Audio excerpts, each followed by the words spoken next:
last worksheet. Okay, functions and function notation. Remember, a function is a relation where for every x value there's only one y value. Right, that's Tim sees that function definition. So the graphs of subrelations are shown below. Circle the graphs that represent a function. Okay, so is this a function? Does every x value have only one y value? Okay. Is this a function? Is this a function? No.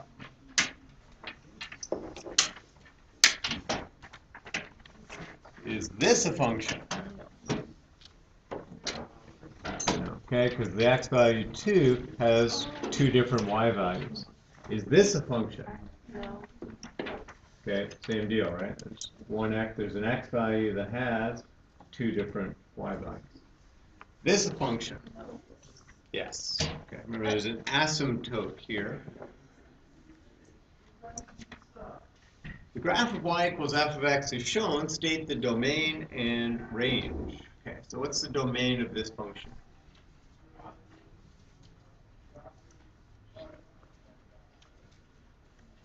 So we'll say domain. We want to go from the low x value to the high x value. What's the lowest x value?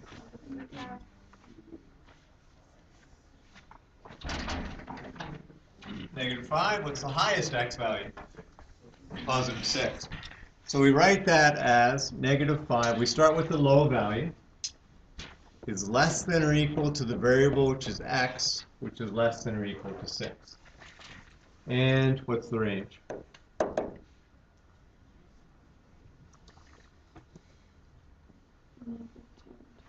-2 and 3. Okay, so from -2 is less than or equal to y. Again, you start with the low value, right? So we start down here, -2, we go up to +3.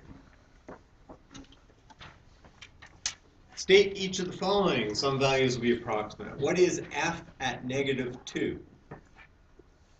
So it says when you put in an x value of -2, what's the y value?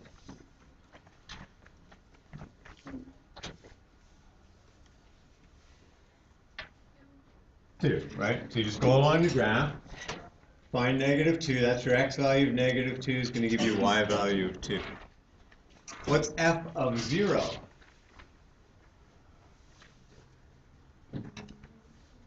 And looking for an x value of 0, and then we're going to go up or down to the curve.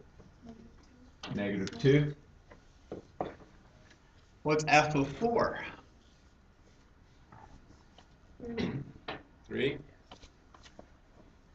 What's f of -4? -1. What's f of -6? There you go. Isn't one. So say does not exist,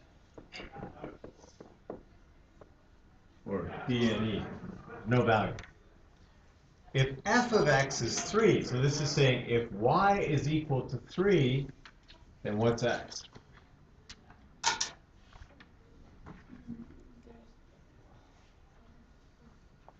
You want to go up here and you want to say, well, this is where y is equal to 3, or f of x equals 3. So what value of x will give you that? 4. Right? If f of x is equal to 0, then what's x equal to? So just go left to right. Here's 0. Okay. What's the first value? -3. What's the second value? You're going to have to estimate. So some value to be. So the nearest 10.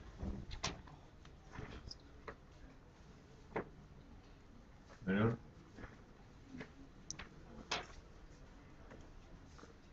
All right, fine. All right. -1.4, let's say.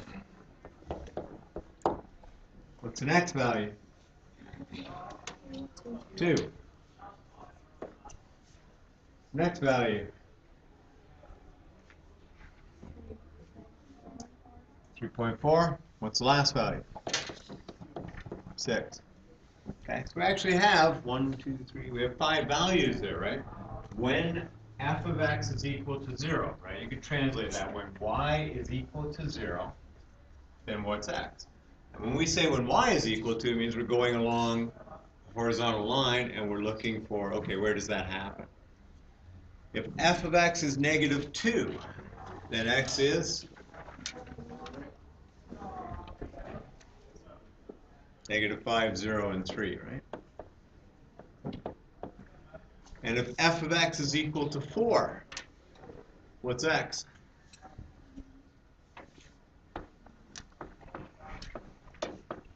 There is one, right? No value. No value of x you can put into this function that will give you a value of y, which is 4. Okay, evaluate. So we have function. You always start with a function definition, right? That's f of x equals, and then we're given a formula, right? X squared minus 3x plus 2.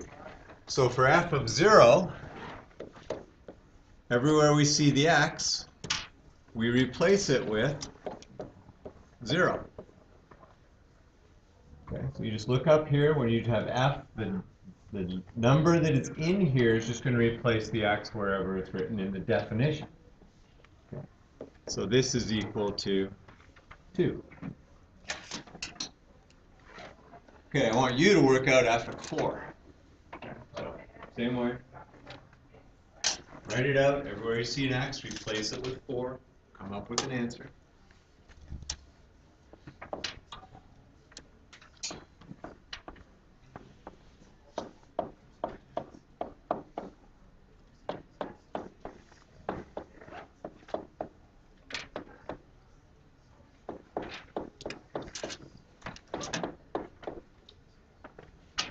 Okay, then check and see, did you get 16?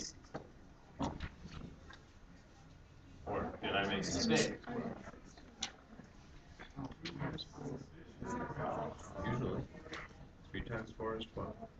Oh, right. Gotcha. Well, I was halfway there, right? I mean, wrote 2. That's half the number. We're doing this. I'm really not going to do it on purpose, but I am going to make mistakes, and you're going to have to catch them, right? So it's okay to say, wait a second. F of negative 2. What was the function? I forgot. X squared minus 3x plus 2. X squared minus 3x plus 2. Okay, so what do we got? What's negative 2 squared? Yeah, minus negative 6. Minus and negative becomes plus, so we got plus 6 plus 2. And that's 12. Look, I actually wrote 12 this time. 3 times f of 5. We're going to split that up, right? It's 3 times something. So we're going to say, okay, that's 3 times. And now inside these brackets, I'm going to write f of 5, right? So f of 5 is 5 squared minus 3 times 5 plus 2. So that's 3 times, and we're going to work this out, work out the brackets, get down to a single number, then I'll multiply that by 3 and we'll be done. So 25 minus 15 plus 2. A lot of 12s in here.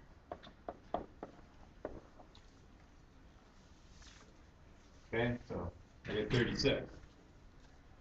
That's right.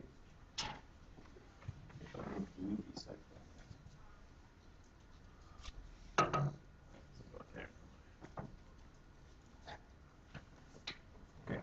good.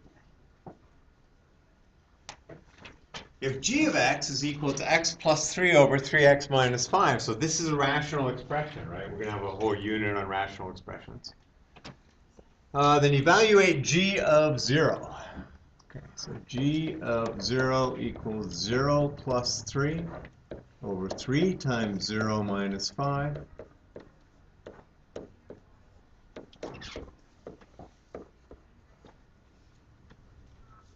Okay, so everywhere we see the x, we're going to replace it with the 0. 0 plus 3 is 3. 3 times 0 is 0. Minus 5 is negative 5. Gives us 3 over negative 5. I don't like to leave a negative sitting on the bottom of an expression, right? So minus 5, because you'll lose it when you go to write another line. So just put it out front. Negative 3/5, right? And this is the same as, so it can be written in any one of 3 ways, right? With the negative on the bottom, the negative up top. I prefer it out here, okay, or up here, like number 1 choice, number 2 choice, number 3 choice. Putting it up top, you don't lose it. You don't tend to lose it. Okay, g of 4. So, same deal, right? Everywhere we see an x, we replace it with a 4, and we just evaluate. So, 7 over,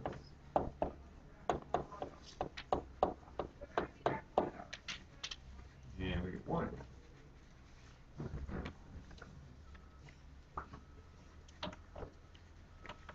Now the fun stuff, g of 5/3.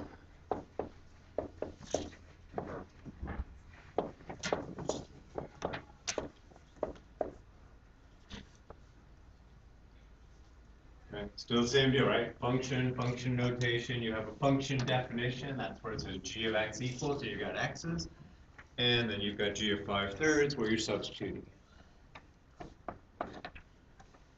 So what's 5/3 plus 3? Don't say 3 and 5.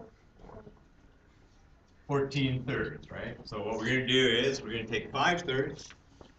We're going to write 3 as 9/3, right? What's 9 divided by 3? 3. So the equivalent. So writing 3, I want to convert it to something with the 3 on the bottom. I just multiply by top and bottom by 3. So it's like saying this 3 over 1 is equal to, and I want a 3 down there. So I'm going to multiply by 3, multiply by 3. So 3 over 1 is the same as 9 over 3. Over, what's 3 times 5/3? 5 minus 5. Oh.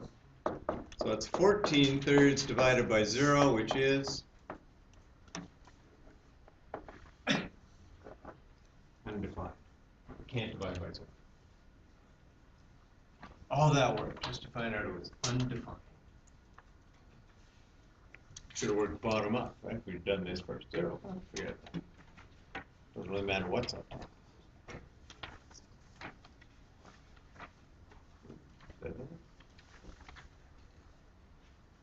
Ah, okay. The real stuff now. Quadratics, right? So you did a pile of quadratics in 20-2 or 20-1. And that's part of this, right? Our first unit is polynomial functions, quadratics of polynomials. So, we'll just go over. A lot of this will be reviewed. So I want you to go through there and circle all the ones that you think are quadratic functions.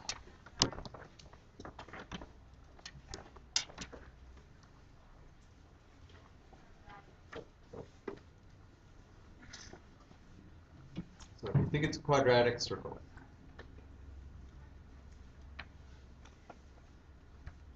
It's the number 1 characteristic of a quadratic. It's got to have an x squared, right?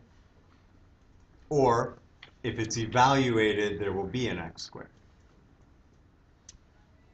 Okay, now there.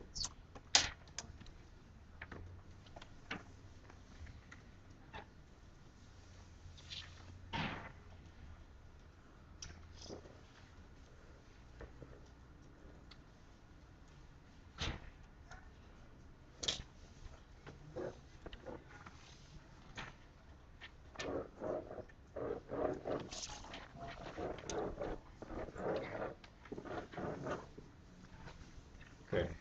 Agree, disagree, agree to disagree. Okay, you circle that you're now saying, oh, wait, shouldn't have circled that.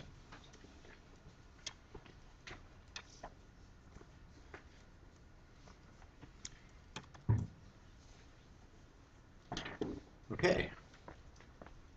Let's move on. For each graph of a quadratic function, state the properties listed.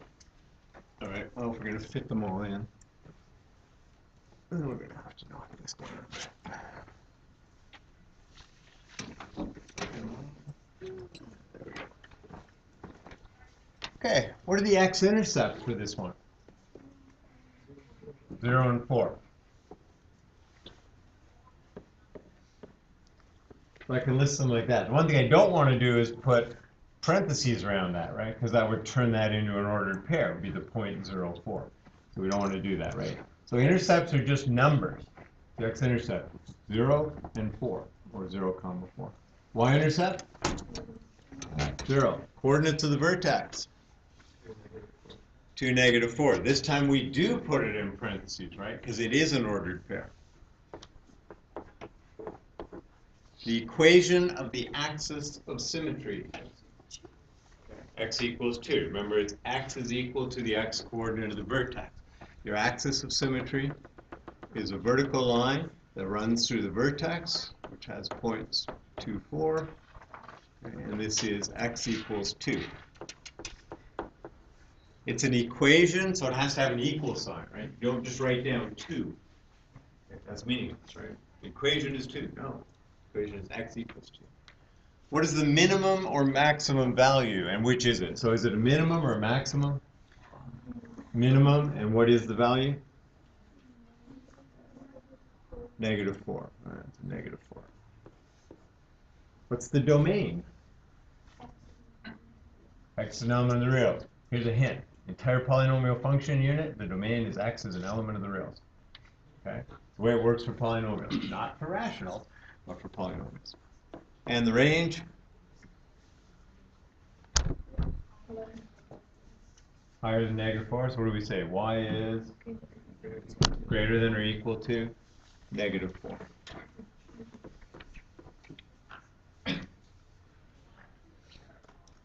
Okay, take a moment, do the next one. I'll pause this, because... Okay, so how's that? Yes? Okay. So again, these are just characteristics of a quadratic, right? And we're, starting tomorrow, probably, depending if we get through this. Yeah, starting tomorrow, we'll be going into this and more of the characteristics of quadratics and cubics, and looking at them another way too, right? Like adding to the characteristics that we have. Determine the equation of the axis of symmetry for the quadratic function that has x-intercepts of 4 and 10.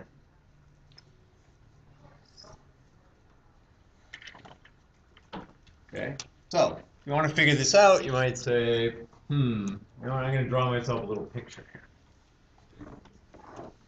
So I got a 4 and a 10, my x-intercepts, and I'm going to make this thing open up. It could open down, and there's the axis of symmetry. What's the equation? X equals 7, right? How do we know? Because it's symmetrical, right? It's about this. This has to be halfway between 2 points on a horizontal line, right? So the x-axis is a horizontal line. We've got 2 points. So x is equal to basically 4 plus 10 over 2. So x is equal to 7.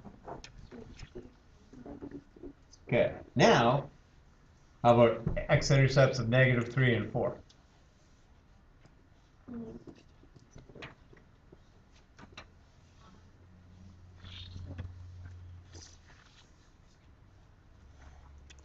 Shouldn't be that hard.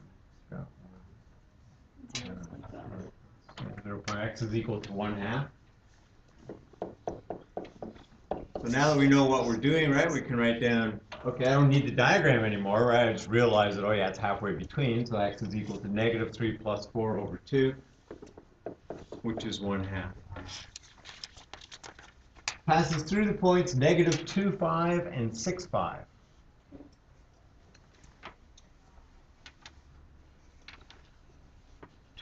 X equals 2. Okay, it's a little different, right? I mean, one had intercepts. This is -2, 5, and 6, 5. The idea is still the same, right? Negative 2, 5, 6, 5. They're on a horizontal line, right? They're the same height, 5 units. So the axis of symmetry has to be halfway between them. So we're just averaging the x coordinates, right? Now, this wouldn't work if it was negative 2, 5, and 6, 7. Then you couldn't do this. You'd have to be given some other information so that you could figure this out. Okay, so in this case, just x is equal to negative 2 plus 6 over 5, which is, what, 4 over 5, right? Yeah, over 2. Hey, there's a 5 in there. So negative 2 plus 6 over 2, which is 4 over 2, which is 2. Okay, so as long as we have 2 points on a horizontal line, be they x-intercepts or just any line where the y-coordinates are the same, we just average the x-coordinates. For each equation, okay, so now instead of looking at a graph, we're going to look at equations, right? We're going to do the same thing when we hit the polynomial function unit, right? We're going to do characteristics of the graphs, right? Here's a graph, tell me about it. And we're going to do characteristics of the equation. I'm giving you an equation. What can you tell me from the equation? So in this case, here's an equation. So what are the x-intercepts? Negative 4 and plus 2. Yeah, negative 4 and 2, right? The x-intercepts are the value of x that make y equal to 0, right? Remember the x-intercept, you're on the x-axis. So the y value, there's no up or down, y value is 0. What makes this 0? Negative 4. What makes this 0? 2. What's the y-intercept?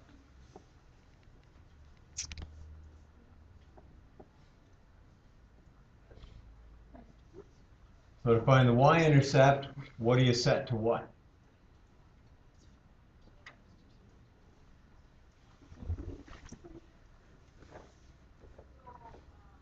Y-intercept is here. What's the x value for the y-intercept? 0.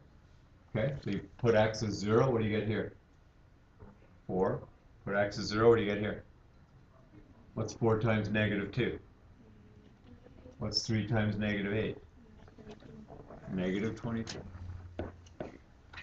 Okay, so to find the y-intercept, you set x to 0. Right? You just plug in a 0, there you go. What's the equation of the axis of symmetry? Okay, so it's going to be negative 4 plus 2, which is negative 2 divided by 2. It's going to be x equals negative 1, right? Not negative 1, x equals negative 1. And what are the coordinates of the vertex?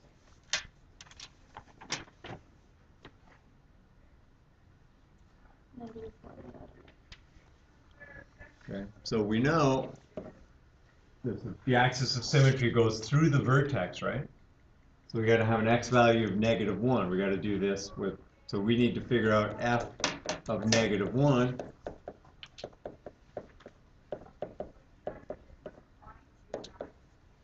What's that, 3?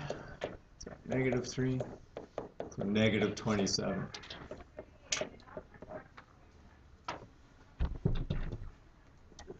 So where do we get the axis of symmetry from? Well, we know it's halfway between the x-intercepts. Okay, I get the axis of symmetry. Well, I know that the axis of symmetry goes through the vertex. So now I know the x-coordinate of the vertex. How do you get the y-coordinate? Well, you got a formula that tells you y is equal to, right? It actually says f of x, but it's y equals. Wherever you see f of x, you can just substitute it in your head and say that's y equals. What's the y-intercept?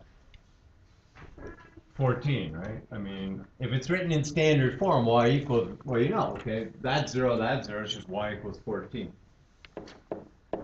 The equation of the axis of symmetry.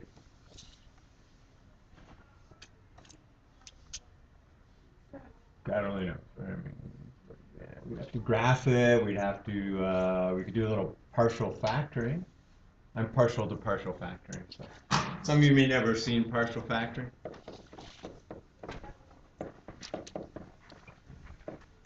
Okay, so partial factoring, you just factor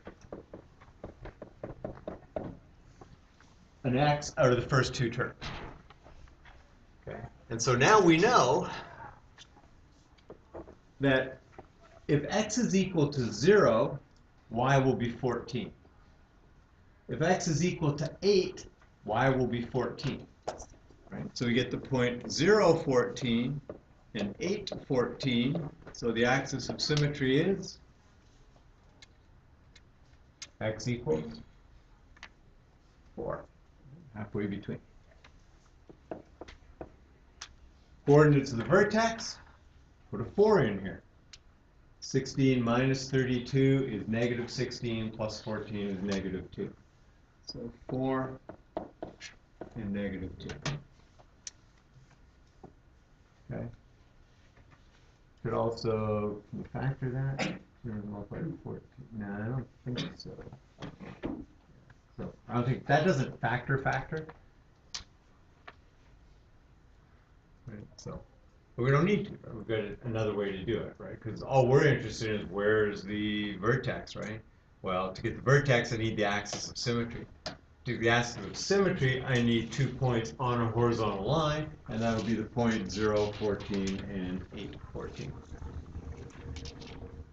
Now, this is in vertex form. So what are the coordinates of the vertex? Negative 3, 4. Which way does it open? Down. It's the equation of the axis of symmetry. X equals negative 3, right? You got the vertex, axis of symmetry goes through the vertex. What are the x-intercepts? What's the y-intercept? Let's do that, it's easier. What's the y-intercept?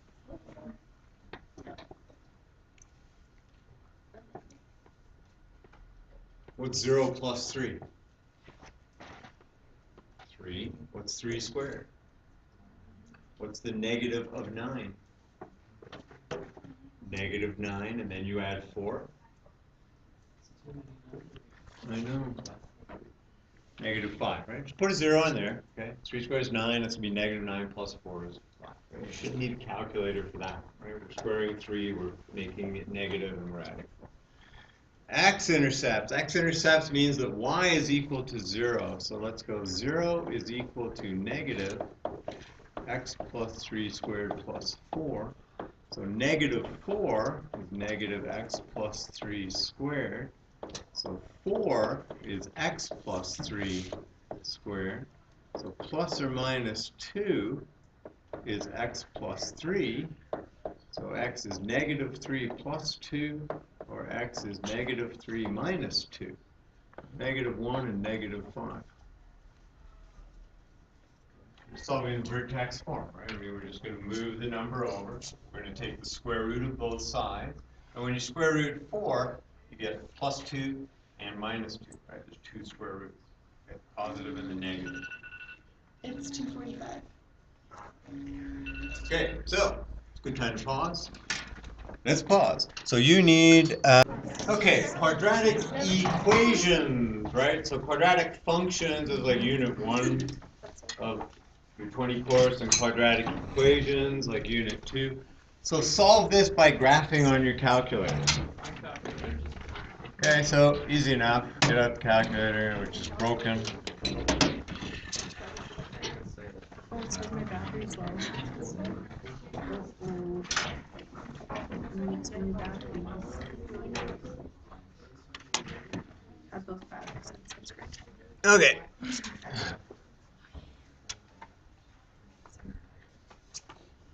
All right, so we're going to go y equals, we're going to type in the equation 2x squared plus 12x plus 13. Anytime I do something on the calculator, you should be following along on your calculator, right? Because at some point, you're going to have to do that stuff.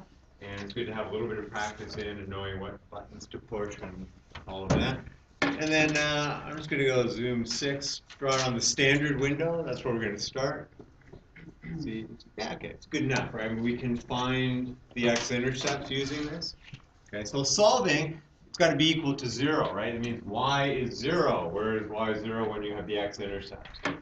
So the way I like to do this is I go into y equals and I graph y2 also as, also graph y2 and make it 0.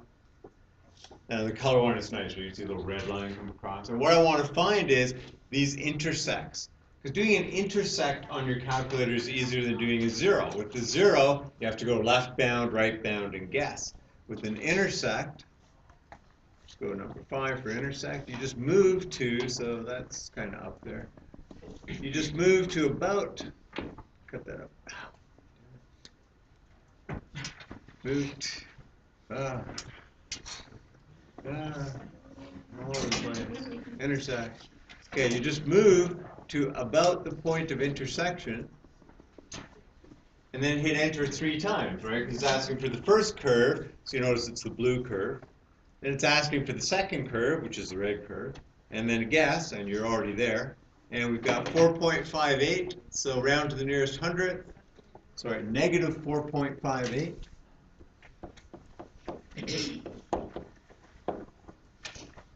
And one more. Second calc. Intersect. Now, I can move along the blue curve, which isn't really a big deal, but it's easier if I change to the red, because then it'll just move straight across.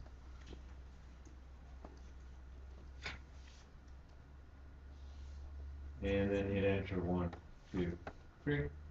And we get negative 1.4 what? 2, right? Rounding, very important. So on your diploma, rounding is really important, right? If you round wrong, how much of your final mark in the course will you lose? 1.25%, right? It's a number we're going to bring up often, right? Just say, you really don't want to lose 1.25% of your final mark in a course because you rounded wrong, right? It's like, I did all this work and everything was great, and then I rounded wrong. Solve this by graphing on your calculator round to the nearest hundredth. So we could graph the left side as y1 and the right side as y2, but that would be foolishness. So instead, we're going to subtract 13x and end up with negative 12x, and we're going to add 2 and end up with plus 8 and make that equal to 0. Right, now we're looking for the zeros. Otherwise, you know, we'd have to play with windows and we've got stuff all over. And I'd rather, if I'm going to have to play with the window, just let it be looking for where it crosses the x-axis, not where this line, which is actually fairly steep, cuts across the thing, which might be outside of the window. We've got to play with the window. I don't do windows. So 3x squared. Okay. Delete the negative. Oh wait, sorry. So 3. Okay. Never mind. Clear. 3x squared minus 12x plus 8. So I'm hoping, yeah, nice, good enough, right? So I don't need to play with the window. Here comes the second curve. Second function calc. We're doing an intersect. Just got to move down here.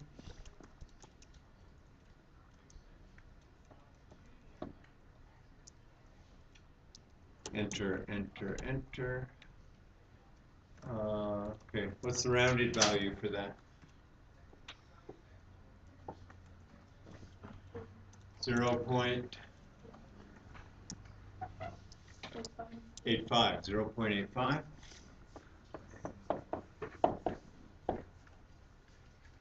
And second calc intersect.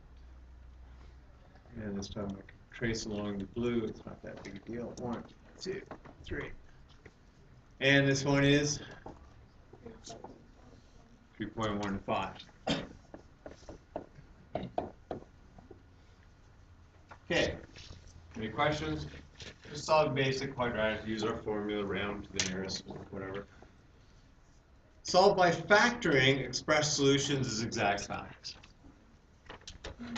Okay, so this guy is a difference of squares. It's going to be x plus 11, x minus 11.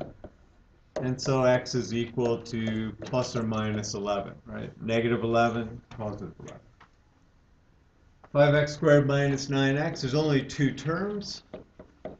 So we're going to take out a common factor of x. And then we say, well, either x equals 0 or 5x minus 9 is 0. So 5x is 9, and x is 9 over 5.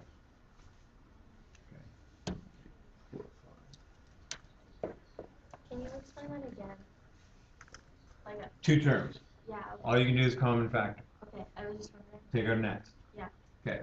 I need something times something to be 0, which means either this is 0, because 0 times whatever that works out to will be 0, or this expression is 0. So I solve it, right? Say 5x minus 9 is 0, and then I solve for x. Okay, there's your two values. The trinomial, okay, I need two numbers to multiply to 70 and differ by 9, which are 14 and 5. Always check whenever you factor something. So x squared plus 5x minus 14. So plus 5 minus 14 is minus 9, and that works out to minus 70. Most factor errors occur because you get the signs mixed up. Okay. Now, generally speaking, on the diploma, you may have to factor something like this. There'll be nicer numbers, it'll be a bit easier than 14 and 5.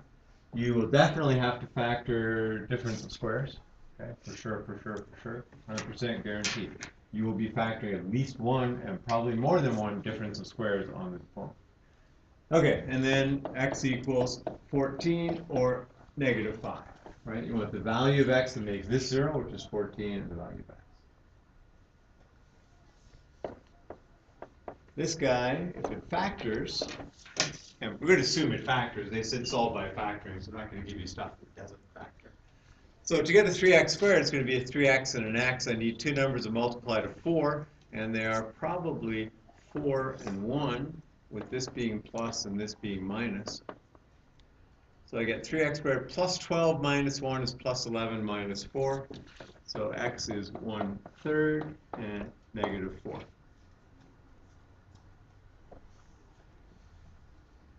Only pushing because we still got another big page of radicals to get through, and we had to go down and get books. Solve using the quadratic formula. So the quadratic formula will be on your formula sheet. Okay, it may come in handy.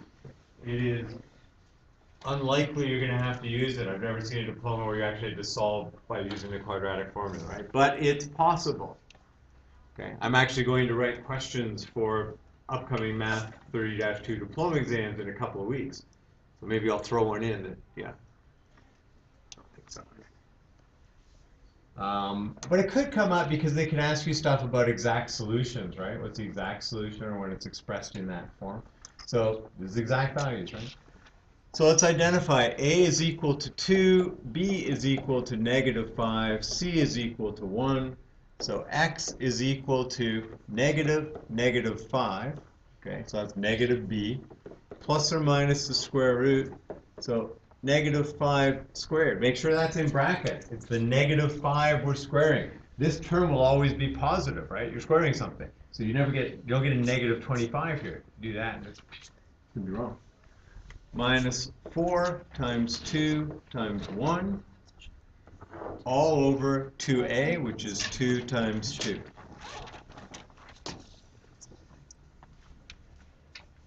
So x is equal to, so we got 5, plus or minus the square root of this will be 25 minus 8, right? Negative 5 squared is positive 25, minus 8 over 4. So it's going to be 5 plus or minus root 17 over 4, and there's no canceling, there's no simplifying that, right? There's no common factor here, there's no root 17 is just root 17, it's not like 4 root 2 or something. Okay, it's not a mixed radical. So here A is equal to 8, B is equal to 8, C is equal to negative 1. So identify your ABC, plug in, so x is equal to negative 8, right? It's a negative of 8, right? Negative b, plus or minus the square root of 8, positive 8 squared, minus 4 times 8 times negative 1, all over 2 times 8. That's just substitution into the formula, right? The formula you're going to have on your formula sheet if you need it. Okay, now we start working out. -8 plus or minus root, so we've got 64 plus, because it's going to be minus and negative, so it's going to be plus 32 over 16. 64 plus 32 is 96. 96 has a perfect square that goes into it, which is 16. Okay, it goes in 6 times. So this is going to be -8 plus or minus 4 root 6 over 16. All of these guys are divisible by 4. So we do that. We divide everything by 4, the -8, the 4, and the 16. And let's squeeze it in down here.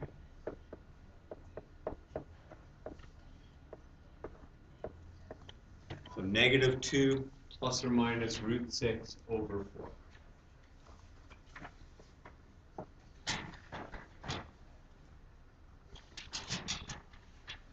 And to reduce the 96, I mean, you know, there's many ways you can do it, but just look for perfect squares that go into it. Does 4 go into it? 4 actually does go into it, but that's 24 times, and then 4 also goes into 24. Right?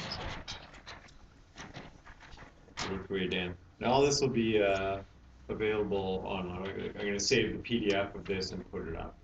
So all the answers will be written out. Radicals! Okay, we're going to kind of blast through radicals because we got like 20 minutes to get this done. So express each radical as a mixed radical in simplest form, right? So we just did that with root 96. So I'll go into a little more detail here. So the largest perfect square that goes into 50 is 25, right? That's what you're looking for. What's a perfect square that goes into this number? Perfect squares are, you know, 1, which is kind of useless for doing anything, right? But 4, 9, 16, 25, 36, 49, 64, 81, 100, etc. So this becomes root 25, so we split it out, right? The thing that has a square root, 25 has a square root, and that becomes 5 root 2. 72, so 9 goes into 72, and 9 is a perfect square, but wait, 36 goes into 72, and it's a larger one, right? So you write this as root 36 times 2. You then split it out to be root 36 root 2, and get 6 root 2. Cube root of 24. So we need a perfect cube. The perfect cube is going to be 8, right? Because 2 cubed is 8. So it's 8 times 3, which becomes cube root 8 times the cube root of 3, which becomes 2 cube root 3. And remember the little 3 in the, that's called the index, right? And it tells you what root you're taking.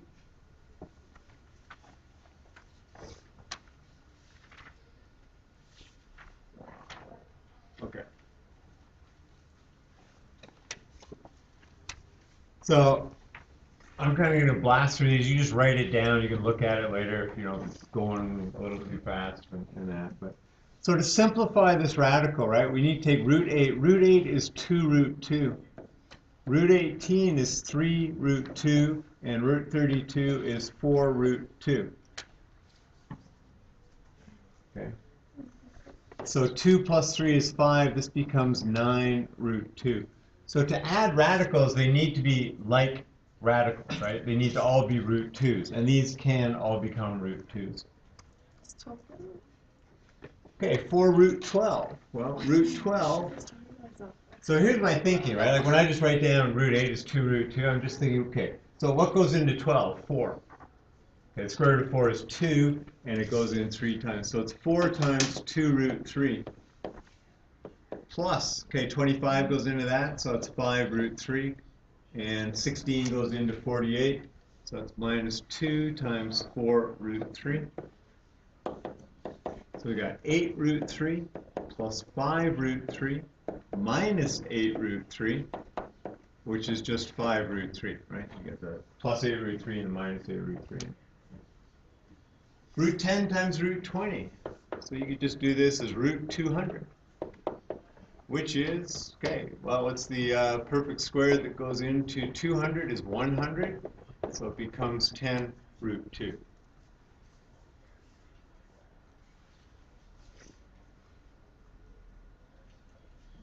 Root 10 times root 20, okay, been there, done that. 2 root 6 times 5 root 18. We got a couple of choices. I can simplify the root 18, right? 18 is 9 times 2. So root 18 is 3 root 2.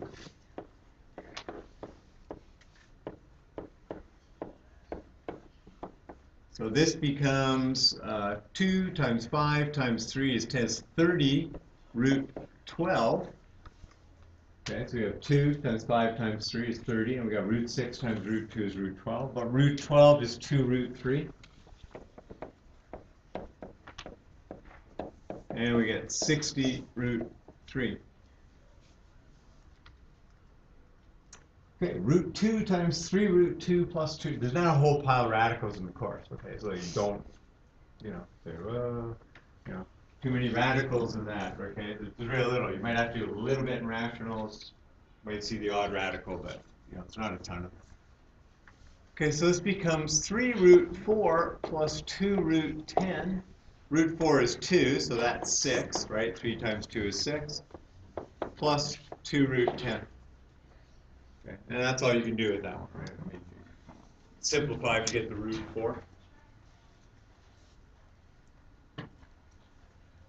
Okay, 3 root 10 times 3, so 3 times 3 is 9, and the root of 10 times the root of 5 is root 50, minus 3 root 20. So again, we got the 3 root 10, so that's going to be minus 3, and root 10 times root 2 is root 20. Now, root 50 is 5 root 2, and root 20, okay, 4 goes into 20, so it's 2 root 5. So I get 45 root 2 minus 6 root 5. These guys are not like radicands, so I got root 2 and root 5, can't combine them. This guy here these are conjugates. Conjugates are, you've got the same two terms, once with a plus between them, once with a minus. And so root 5 times root 5 is 5. Then we get minus 4 root 15 plus 4 root 15, so I don't need to worry about those. And then we get minus 4 times 4 is 16, times 3 is 48. Gives us negative 43. Okay? So this is the way that we rationalize things, right? We rationalize a denominator. You don't have to rationalize any denominator. Okay, root 6 times, that's root 18 minus 4 root 12 plus 2 root 9 minus 8 root 6. Okay, that's just FOILing it out, right? Just using FOIL. Got 4 products. Simplify them, see if any of these guys will collect. So that's 3 root 2 minus 4 times 2 root 3 plus 6, right? Root 9 is 3, 2 times 3 is 6, minus 8 root 6. And so there will be no like terms. And it just means we get 4 terms, right? Some of them that's simplified down.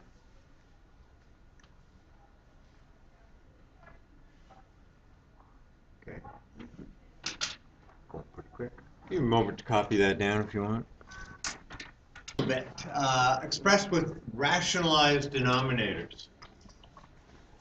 So what we need to do here is multiply by root 3, right? Because root 3 times root 3 will be 3. And if we multiply the bottom by root 3, then the top also.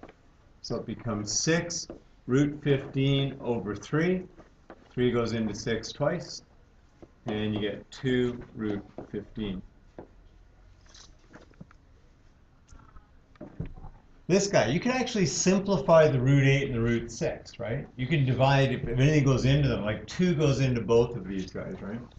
So this becomes root 4 over 2 root 3, which is 2 over 2 root 3, which is 1 over root 3, and then you multiply that by root 3 over root 3, and get root 3 over 3.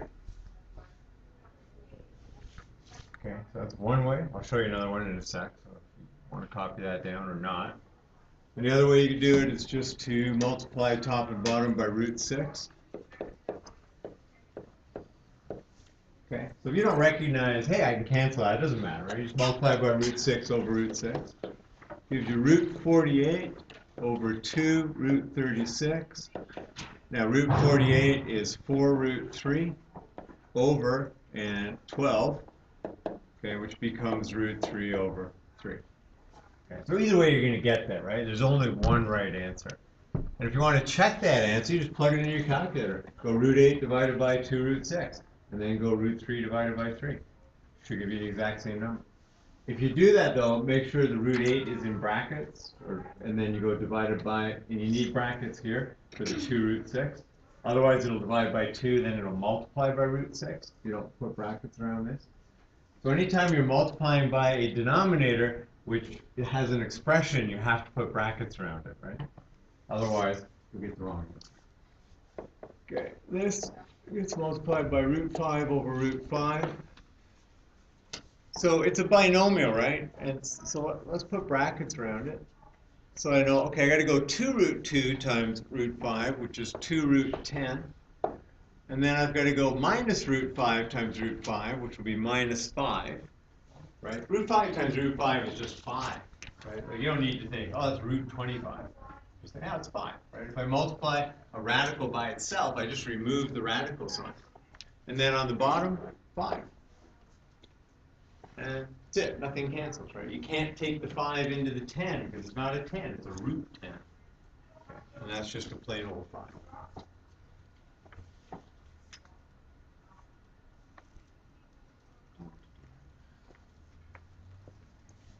Simplify each radical expression. So what we're looking for here, right? I got a square root. I'm looking for things that have perfect squares. So 2 root. So 9 is the perfect square that's going to go into 45, right? 9 has a square root. X to the 4th also has a square root. So I'm going to put the x to the 4th with this, and then go times 5. So I'm splitting it up into two expressions. 9x to the 4th, because that has a square root, and then 5, because that doesn't have a square root. So now I can write this as 2, the root of 9x to the 4th times root 5. Okay, so I get to split the root up. And that has the square root, right, which is 3x squared. So it becomes 6x squared root 5. And that's the simplification of that.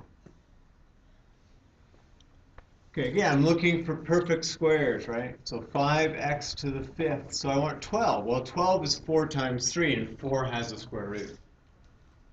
X cubed doesn't have a square root, but x squared does. And then I need to get 12x cubed, so I need 3x here. So this has a square root. This doesn't, right? But together, they make 12x cubed. And then we just do the same thing. That has the square root, right? So it's 5x to the 5th times 2x times root 3x is 10x to the 6th root 3x. We're going to do more algebra today than we're going to do the entire course. Okay, not quite. There's a chunk of algebra in the course. Negative 10 times the root of 8x to the 4th. Right, we do the same deal. So 4 has a square root, x to the 4th has a square root, and I need 8x to the 4th, so I'm going to multiply by 2, right? The 2 doesn't have the square root. Square root of that is 2x squared. Then we've got the root 2. So negative 20x squared root 2. Okay. I left out one step that I put in the others. Because I can. Solve each expression. Okay, you want to solve for square root? You square both sides. So x plus 5 is equal to 144, and x is equal to 139. Okay, that's it. Done. And the last one. So before you square both sides, you need to isolate the radical. You can't square this, right? I can, you can't. Okay, because you'd have to FOIL it out, right? And if I do square it, I just end up with another square root, right? So what's the point? We want to get rid of the square root. So we're going to move that over. 9 is equal to the root of 2x plus 7. Okay, that's isolated. Now we square both sides. So 81 is equal to 2x plus 7. So 74 is 2x, and x is 37. Woo-hoo, take the rest of the day off.